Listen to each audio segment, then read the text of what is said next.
좋아요. 윤준도 지난번에 다 읽었죠? 뭐, 제일 읽은 네. 사람 있어? 또 한 번 읽은 사람? 저요, 누구? 윤준이요. 윤준 또 한 번 읽었다고? 네, 좋아요. 그 다음에 소윤이는 몇 페이지 읽었어? 70페이지요. 70페이지. 어, 좋아요. 자, 그리고 한자 성어. 자, 이거 다 외운 사람. 보석이 다 읽었어? 어? 네? 유비무한 한자 다 외웠어? 아니요, 못 외웠어요. 하나도 못 외웠어?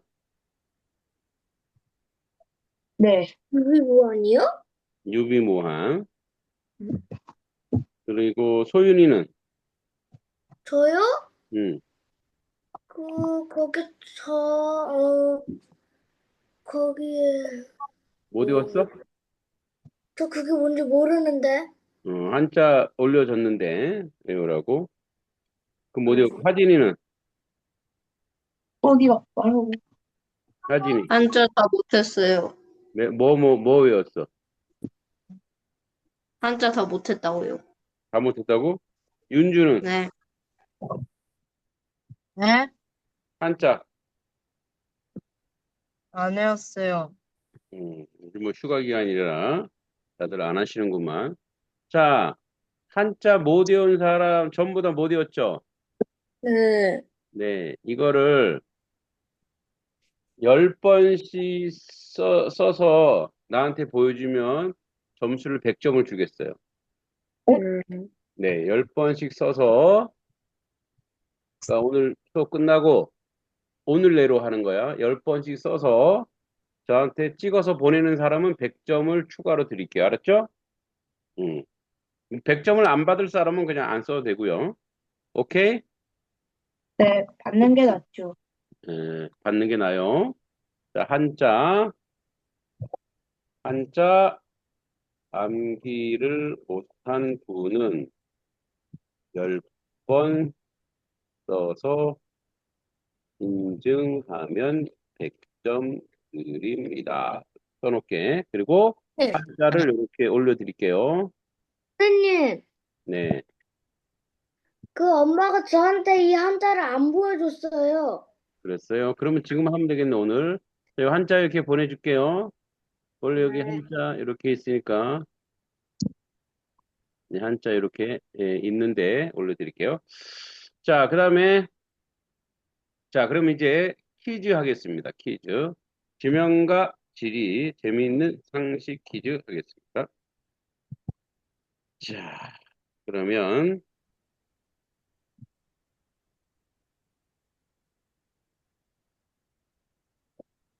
자, 1번.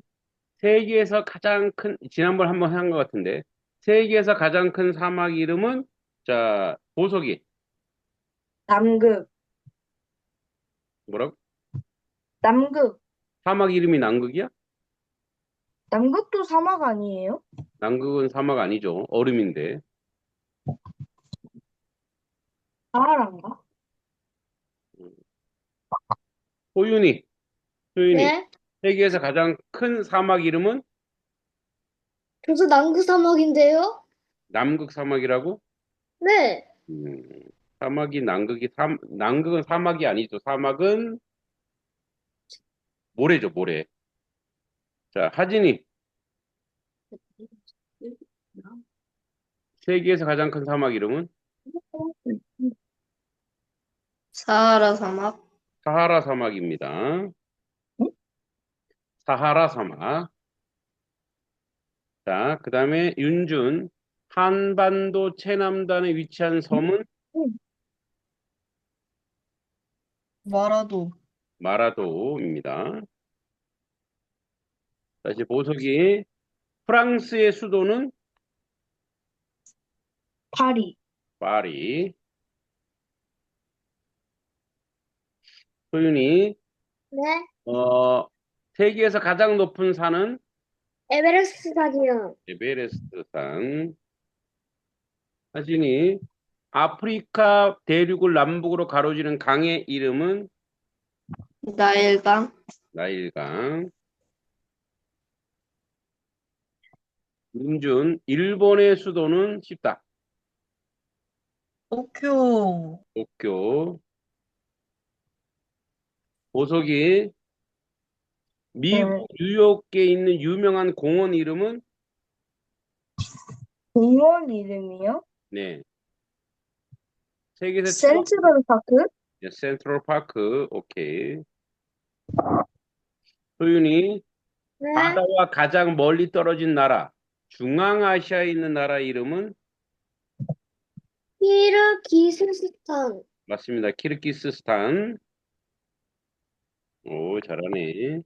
하진이, 남극 대륙을 처음으로 횡단한 나라는?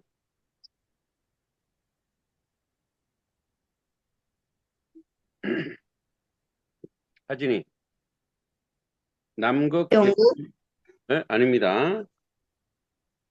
윤준, 남극 대륙을 처음으로 횡단한 나라는? 이탈리아. 아닙니다. 보석이, 남극 대륙을 처음으로 횡단한 나라는? 노르웨이. 노르웨이입니다. 소윤이, 아문센. 유럽과 아시아가 경계가 되는 사막은? 우랄산맥. 네, 맞습니다. 우랄 산맥. 하진이, 세계 3대 폭포 중 하나로 캐나다와 미국 국경에 있는 폭포는? 나이아가라 폭포, 나이아가라 폭포, 폭포. 어르신들이 제일 좋아하는 나이아가라 폭포. 윤준, 인도에서 가장 성스러운 강으로 여기지는 강 이름은? 겐지스강. 겐지스강. 보석이, 세계에서 가장 네. 큰 호수는? 세상에서 가장 큰 호수요? 네, 카스피해 호수? 카스피해 호수 맞습니다. 소윤이, 아니, 네. 대한민국에서 가장 큰 섬은? 제주도. 제주도. 세주. 하진이, 동남아시아의 1000개의 섬의 나라로 불리는 나라는? 인도네시아, 인도네시아. 윤준, 수도 이름이 마닐라인 나라는? 필리핀. 인도네시아. 필리핀. 보석이, 네. 오스트레일리아 대륙 중심부에 있는 붉은 거대한 바위는? 울룰루. 울룰루. 에어주룩이라고 하죠. 울룰루. 울룰루. 소윤이, 발음이 아마존강이 흐르는 대륙은? 브라질. 아니, 그 대륙 이름, 나라 말고 대륙 이름. 몰라요. 몰라요? 대륙. 하진이, 아마존강이 흐르는 대륙 이름은? 남아메리카, 네, 남아메리카. 그다음에 세계에서 인구가, 이거 지난번에 가장 많은 나라는? 하진이. 아니, 이제 윤준.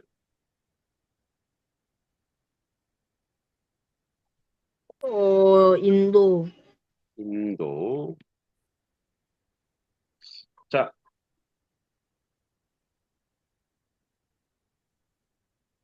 서바이벌. 대한민국 수도는?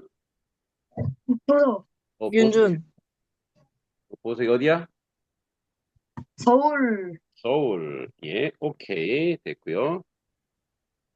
자, 그럼 어, 이제 우리가 오늘 이번 저렇게 뒤에 있는 세주.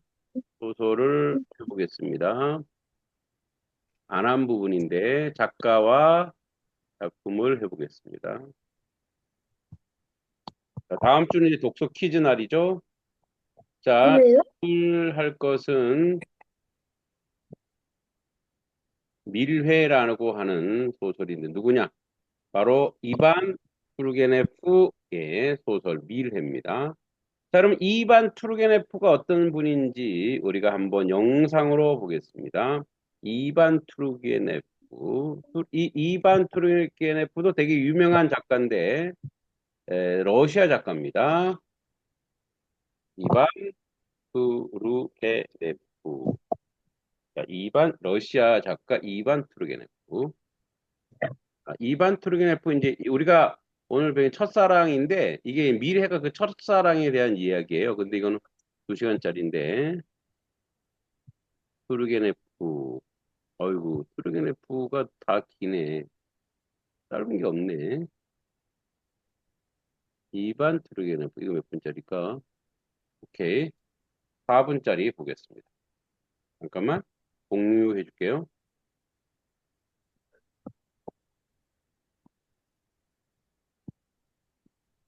이반 투르게네프.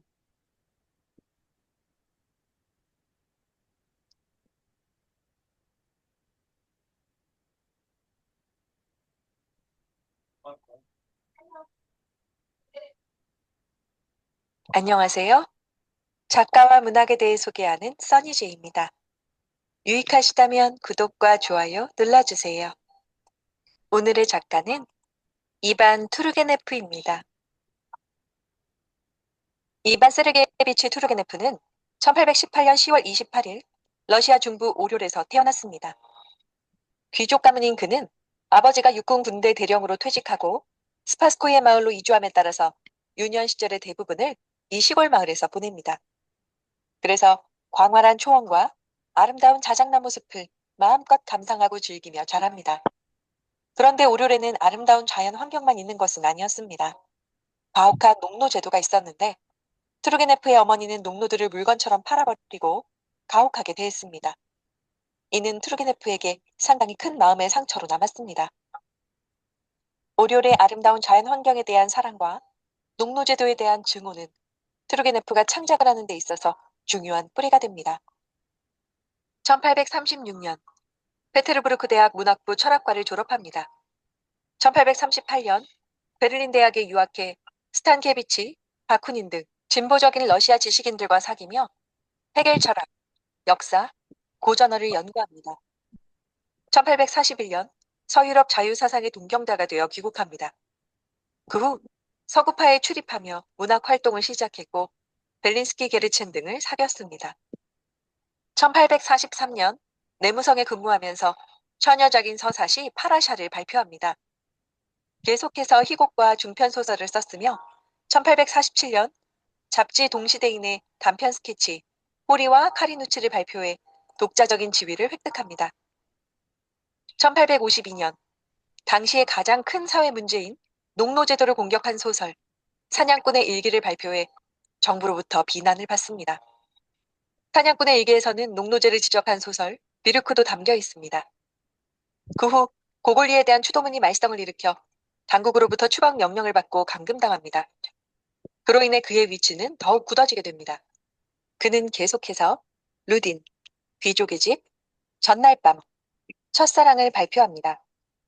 1862년에 발표한 아버지와 아들은 구신 세대 모두에게 비난을 받았습니다. 1860년 이후 러시아 문학계는 가혹한 검열이 판을 쳤습니다. 이에 환멸을 느낀 투르게네프는 비아도르를 따라 프랑스로 건너간 뒤 주로 유럽에서 여생을 보냅니다.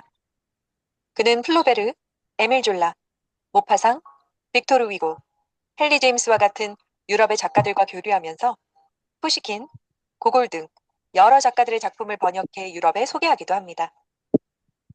장편소설 연기와 1876년 대표작 처녀지를 발표하며 사랑의 개가, 산문시, 죽음 뒤에 오는 것 등을 계속 발표합니다.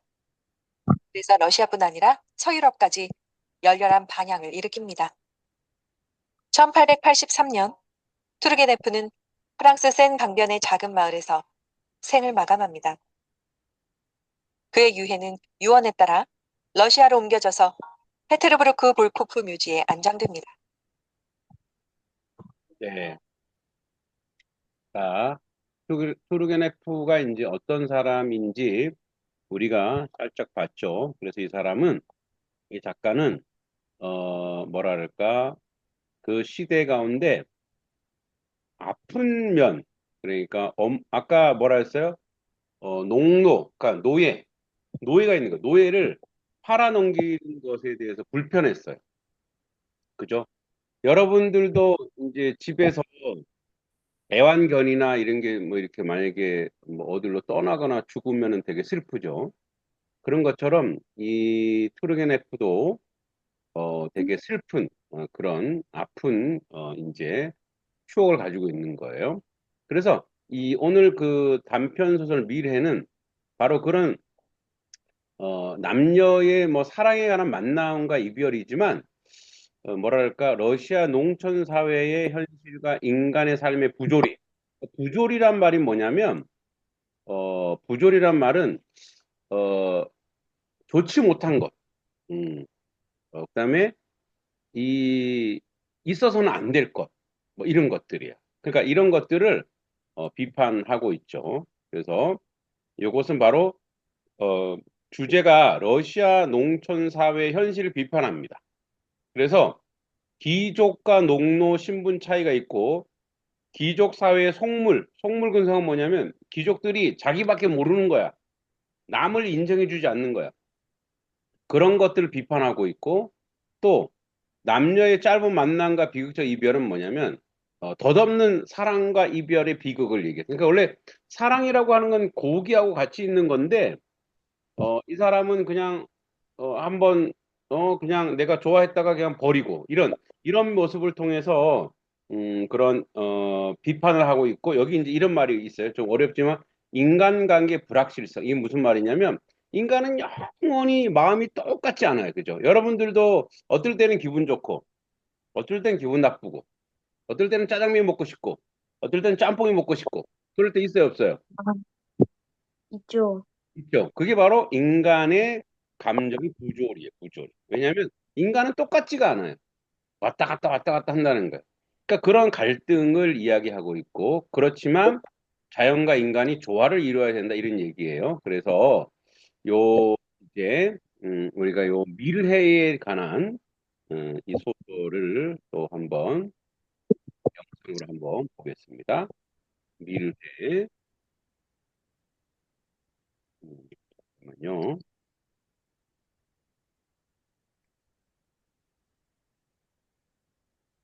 투르게네프 이반 투르게네프의 편 이게 너무 길어서 어 길어서 있을까 모르겠네. 이거 30분짜리고 짧은 게 짧게 정리해 놓은 게 음, 없네요. 그러면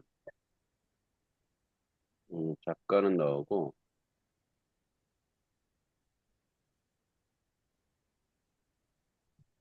여기 나온다. 자, 다음 미래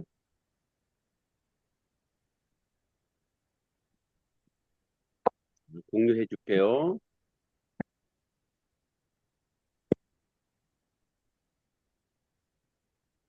목사님 말하는 것보다 영상을 보는 게 훨씬 더 잘 되니까 보겠습니다.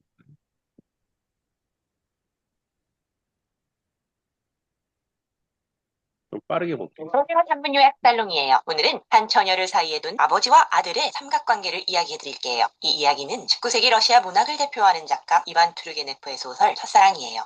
한 중년 남자는 수첩에 적어온 첫사랑 이야기를 읽으려 해요. 그의 수첩엔 제목이- 이렇게 적혀 있네요. 제목이 남자의 나이 첫사랑이기도 해요, 16, 이게. 은퇴학 입시 준비 중이지만 공부는 열심히 하지 않고 부모님도 이런 그에게 별 관심이 없어요. 가정적이지 않은 아버지는 그에게 친절했지만 냉담했고 어머니는 아들보단 남편 걱정에 빠져 살아요. 그 이유는 아직 젊고 미남인 아버지가 재산 때문에 10살 연상인 어머니와 결혼해서인지 어머니를 항상 본체만 채 있기 때문이에요. 이런 환경에서 자란 남자에게 옆집에 새 가족이 이사 왔다는 소식이 들려요. 그래서 호기심에 옆집 탐 주변을 어슬렁거리는데 재미난 걸 봐요. 한 무리의 청년들이 날씬한 처녀를 둘러싸고 이상한 놀이를 하고 있었거든요. 처녀는 차례로 이들의 손등을 꽃다발로 때렸고 이들은 앞다투어 처녀에게 더 손을 내밀어요. 이 모습에 홀딱 빠진 남자는 나도 저 천사에게 한번 맞아봤으면 하고 바라는데 이걸 딱 걸리네요. 이에 남자는 얼굴이 화끈 달아올라 도망치며 무슨 일이 있더라도 그녀와 사귀어야지 라고 결심해요. 이후 남자에게 처녀와 사귈 기회가 굴러들어와요. 어머니가 옆집으로 심부름을 보내셨거든요. 남자는 옆집으로 가 집주인인 공작 부인에게 어머니의 메시지를 전달해요. 그런데 이때 처녀가 들어오고 공작 부인은 처녀가 자기 딸이라 소개해요. 둘은 여기서 몇 마디 나누다 처녀의 방으로 가요. 그녀가 털실 가는 걸 좀 도와달라고 했거든요. 단둘이 있게 되자 처녀는 가까이 다가와 난 꽤 묘한 여자 여자예요 라고 운을 떼더니 자신이 남자보다 나이가 많으니까 그가 자신에게 언제나 진실만을 말하고 자기 말도 잘 들어야 한다고 해요. 그러더니 난 당신이 마음에 드는데 당신은 내가 마음에 드세요? 라네요. 그래서 남자는 드디어 그녀와 사귀게 됐다 라고 생각하게 돼요. 이후 어머니의 초대로 처녀가 공작 부인과 함께 남자의 집을 방문해요. 그런데 이상하게도 남자가 마음에 든다던 처녀는 어디로 갔는지 그녀의 태도가 너무 냉랭해요. 반면 처녀는 그의 아버지와 다정히 대화를 나누며 시선을 주고받아요. 이에 남자는 실망하는데 처녀가 오늘 밤 8시에 우리 집으로 와요. 알았죠? 라고 남자의 귓가에 속삭이니 별 수 있나요? 이때부터 남자는 처녀의 이상 야릇한 놀이를 함께하게 돼요. 놀이 중 이긴 남자는 처녀의 손등에 키스하고 처녀와 단둘이 천을 뒤집어 쓰는 벌도 받으며 술을 안 먹어도 취해요. 그래서 남자는 더 놀이에 빠져들고 다른 청년들처럼 처녀를 사랑하게 돼요. 하지만 처녀는 이들의 사랑을 재미있게 여기며 이들을 자기 마음대로 조롱하는 것을 즐거움으로 삼아요. 그러나 그 누구도 이러한 상황을 조금도 싫어하지 않았고 오히려 그녀에 대한 복종심만 더해졌어요. 이에 어머니는 학생이 공부는 안 하고 질환 좋은 사람들이랑 논다고 남자에게 잔소리해요. 하지만 아버지는 옆집에서 무슨 일이 있었느냐고만 물으실 뿐 별 말이 없으세요. 그러던 어느 날 남자는 처녀가 수심에 잠기어 사랑하지 않으려 해도 어쩔 수 없어요 라고 고백하는 걸 듣고 처녀가 누군가와 사랑에 빠진 걸 알게 돼요. 그래서 처녀를 끊임없이 감시하며 그녀가 사랑에 빠진 사람을 밝혀내려 해요. 그러던 중 남자는 생각에 빠져 자신도 모르는 사이에 높은 곳에 올라가는데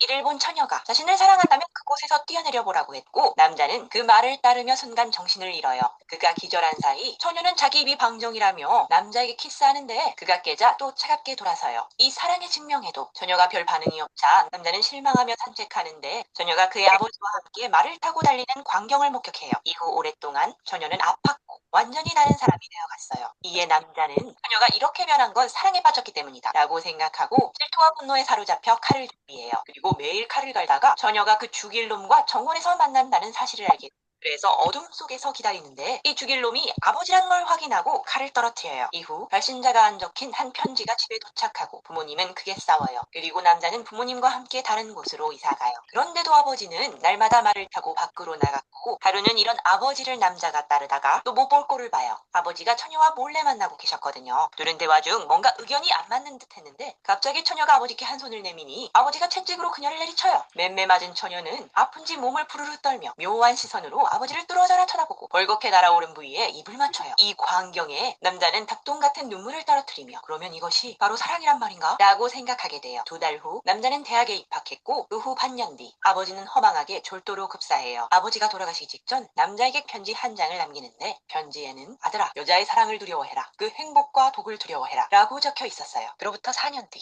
남자는 처녀가 돈 많은 남자와 결혼해 이곳에 살고 있다는 소식을 들어요. 그래서 그녀를 한번 만나러 가는데 그녀가 나흘 전에 아이를 낳다가 죽었다는 거예요. 이 충격에 남자는 인생을 돌아보며 한참을 방황하다 처녀를 위해 아버지를 위해 그리고 자기 자신을 위해 기도를 올리고 싶어져요. 이 이야기는 작가의 어린 시절 아버지의 외도와 그로 인한 가족의 불화를 바탕으로 쓴 작품이라네요. 다음은 더 이상 사랑을 위해 희생하지 않겠다라고 결심한 뒤 시대의 아이콘이 된 한 여인의 실제 이야기를 해볼게요. 살롱에서 만나요.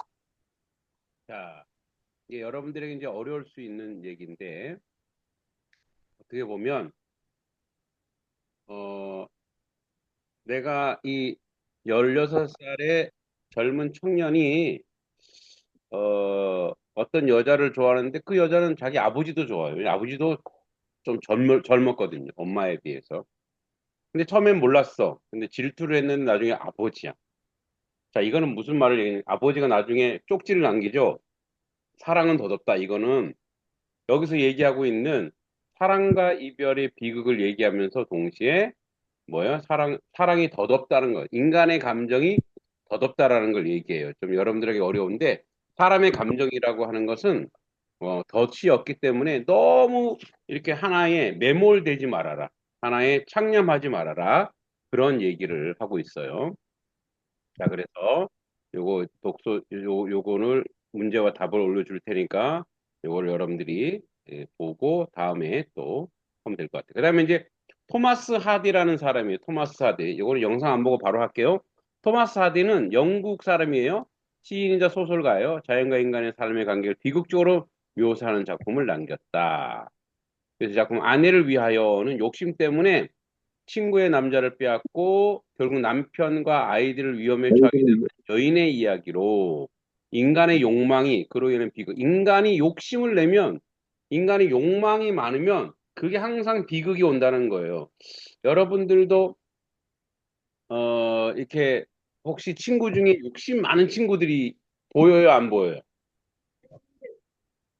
욕심. 저 친구는 너무 욕심이 많아. 이런 친구들이 보여요, 안 보여요? 보여요. 보일 때 있죠. 그러면은 어떤 생각이 들어요? 저 친구는 욕심이 왜 진짜 너무하다. 욕심이 많으면 나중에 어떻게 돼요? 자기가 사실은 욕심을 부린 만큼 가져가는 것이 아니라 다 잃어버리죠. 그죠? 다 잃어버리는 거예요. 그래서 모래를 꽉 움켜쥐면 모래가 다 빠져나가죠. 그죠? 모래는 이렇게 부드럽게 이렇게 해야 모래를 많이 가질 수 있어요. 그거 똑같은 거예요. 욕심을 막 부리면 다 빠져나가는 거죠. 그죠? 예. 그래서 바로 그런 얘기고 여기 아내를 위하여도 주인공 미세스 해리스는 남편과 아이들을 사랑하지만 더 나은 삶을 동경하며 부유한 친구 남편에 접근합니다. 그러니까 내가 지금 여기 살고 있지만 또 다른 사람의 삶을 부러워하는 거야. 그래서 그녀의 욕심은 친구의 남자를 빼앗고 결국 남편과 아이들을 위험에 빠뜨리죠. 그리고 후회하게 됩니다. 그죠? 그래서 여기에서 나오는 주제의식이 있어요. 주제의식이 뭐냐? 인간의 욕망과 그 한계. 인간이 욕망이 많으면 안 돼요. 인간이 욕망이 많으면 어떻게 돼요? 주인공의 욕심이 그녀를 파멸로 이끌고 주변 사람들까지 고통스럽게 만들어. 내가 욕심이 많으면 주변 사람도 고통스럽게 만들어. 여러분들도 어디 아주 아기 때, 유치원 때 어디 가서 막 장난감 사달라고 막 운 적 있어요, 없어요? 있는데요? 있어요? 없어. 있는 사람 있어요? 그러니까 막 우리 여러분들이 안 그랬으면 어디 누가 이렇게 애기들이 막 가서 장난감 사줘하고 막 땡글땡글 굴고 하면 어떻게 돼요? 사람들이 다 쳐다보잖아요, 그죠? 그럼 엄마도 부끄러운 거야, 그죠? 욕심이 많으면 결국은 네. 주변 사람도 힘들게 해요. 그래서 후회하게 되는 거죠, 그죠? 예, 그래서 이런 주제 의식을 가지고 있다. 그래서 오늘의 결론은 이거예요. 두 가지로 치면 우리가 사람이 살아가는 사람은 불확실하다, 부조리가 많다. 그렇기 때문에 우리는 항상 그래서 이렇게 많이 배워야 돼요.